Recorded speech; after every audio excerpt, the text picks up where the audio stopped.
One of the joys of working on your car on the drive.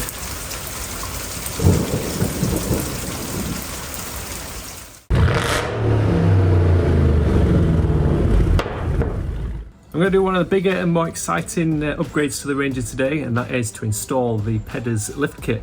That comprises of these two front ready-made struts, which are easy fit, so hopefully that lives up to its name. The two big rear springs. This will actually be the first time I've worked on leaf springs, so that'll be an experience. Then there's the associated new U-bolts and polyurethane bushings, and then two new shocks. That's going to equate to a 1.75 inch lift plus improved ride comfort. I didn't go for the heavy load because it's going to be a very rare occasion, which is pretty much never when I carry a ton of bricks on the back of this thing. So the improved ride will be more beneficial to me. Unfortunately, we're not going to get full appreciation out of it as in its current state with those steel wheels. There's yet to be a body kit to be installed of a dinosaur variant. I'll let you figure out what that might be. But we can at least do a before and after. I can try and get some side footage. That's about as far away as I can get, but I guess we can just use the trusty old tape measure. So about 22 inches on the rear from the wheel centre to arch, and about 21-ish on the front. See how straight my drive is now to see what the other side's like. So I got about 2 foot on this side. It seems to be flexing slightly on this not quite straight driveway. But it's lovely weather for it anyway. It was forecast rain this afternoon, but looking by the sky, I don't know whether that's going to materialise, but hopefully I can get at least the rears done first. Then maybe a break for lunch, and then it might be a 2-day job if I do the fronts another day. I'll probably just do one side first, and then when I come to do the other side I'll look like a pro since I know what I'm doing then. So cue some fancy music and some time-lapse videos.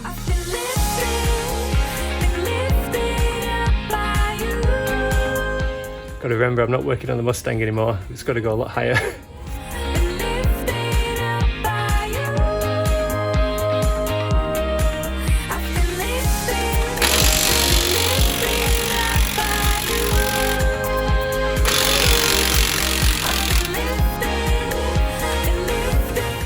These have got this sticky underseal stuff all over them, which means my socket keeps getting stuck. Oh, yeah, look at all that longy stuff.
Right, so that's the rears done. Plenty of sweat, a little bit of blood where I conked myself on the head with my pry bar, but no tears as yet. I'm saving those when I do the front.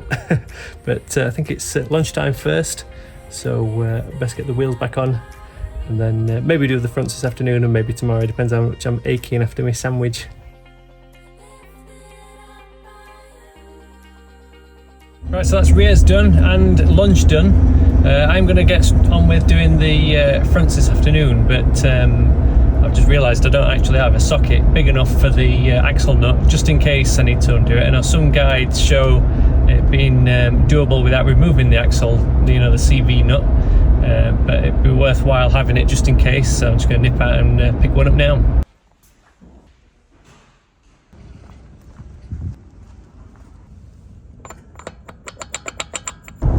Well, Well, that's stopped play for today. Nipped out to Alfred's to get this socket. It's not a 36mm, it's a 35mm, but they only have 34 and 36. 35 seems to be a bit of an unusual size.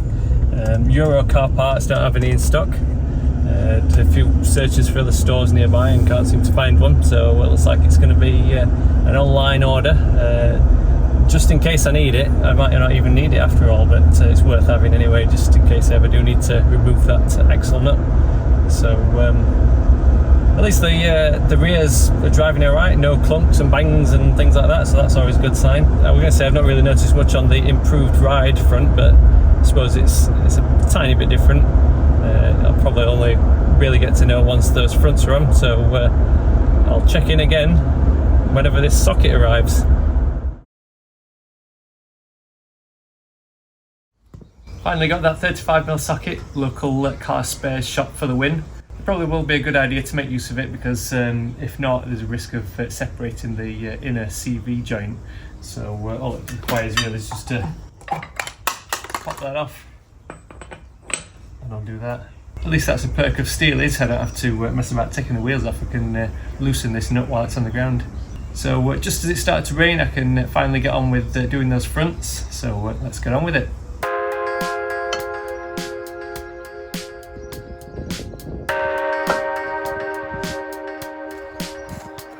Glad I did do that while it's on the ground.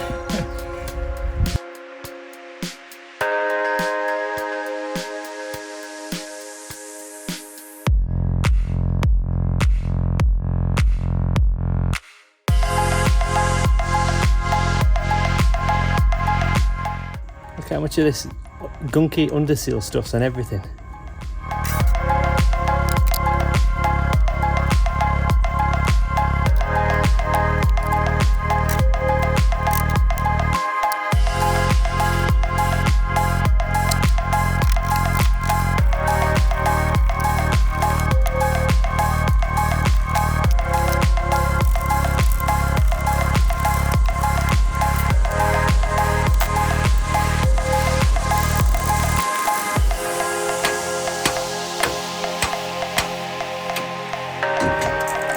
Obviously I've got a big enough hammer. A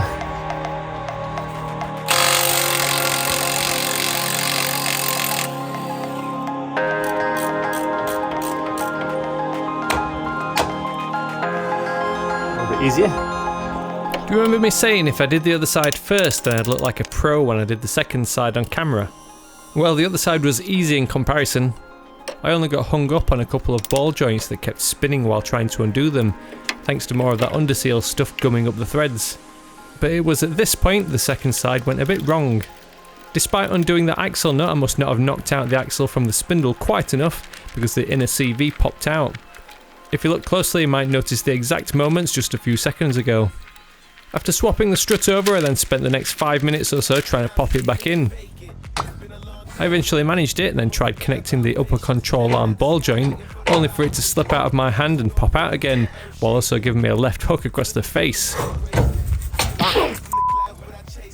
It then took another 5 minutes or so of twiddling the disc until it finally popped in a second time, all while the rain was getting heavier and heavier, drenching me, all my tools and my phone I was using as a camera, while I was stuck unable to move until I got this thing fastened back in place.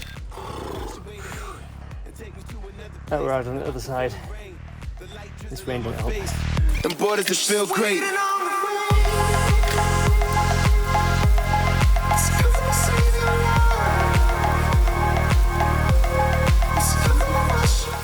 I think I'm going to go in for a break.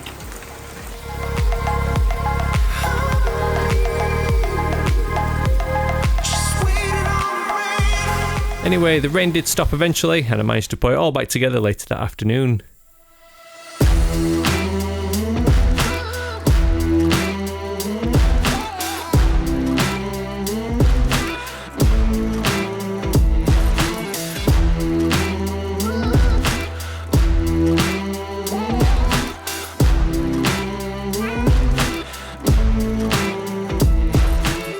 Right, there we go, finally done. Only two things left to do. One of them is to try and get that after side shot. I think I've parked him just about the right place. Oh, get my thumb out of the way, that might help.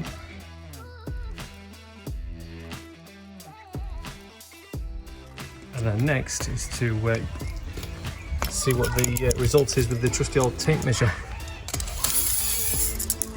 So from wheel centre to arch is now 23 inches, just about, 22.5-ish on the front. Which one did I do next? 22.5, 23-ish.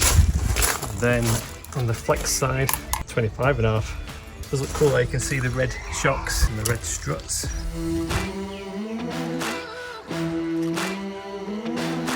I think that's made a visible difference. It'll look a lot better once that body kit's on and the chunky wheels and tyres. So that's it for this job. I'm not too sure what's next, but stay tuned for more upgrades to the Ford Ranger. I suppose this video won't be complete without a test drive, but it seems to be monsoon season here in the UK. Got another massive rainstorm, but thankfully I'm undercover this time. But hopefully you can still hear me from all the pitter-pattering of raindrops. First impressions, it seems to have evened out the softness between the front and rear. As standard, the rears are a lot stiffer. You notice that when going over speed bumps and stuff. But I've gone full tilt over a few speed bumps, and it seems to have it absorbs them quite nicely. It definitely seems a bit softer on the rear. I did spend about only an hour's worth of time behind the wheel of a Ranger Raptor on a test drive, and I dare say, even though I've not had much time behind the wheel of this car before it was upgraded and after, it's literally my first drive, and only a short hours worth of driving at the Ranger Raptor, but it does from memory feel a little bit more like what the Raptor felt like. So an improvement overall. I will be getting it aligned at some point, because obviously it's what you need to do once you've had all your suspension apart and put back together again and change the geometry slightly. But I will be putting some aftermarket wheels and a bit of larger wheels and tyres on, so it's going to need alignment after those anyway, but that's not going to be until after all the body kit and everything else is done. It's going to be like the finishing touch. So maybe it's driving straight and there's still no clunks and bangs and rattles, so that's a good sign. But happy overall. The difference in appearance isn't massive, although you do notice from the before and after that it's levelled out the truck. I know one of the popular mods is a simple levelling kit to bring the front up a bit to match the height of the rear, as opposed to having that raked look as standard when you've not got heavy load in the back. Once the body kit and the wheels and tyres are all on, it should look pretty good.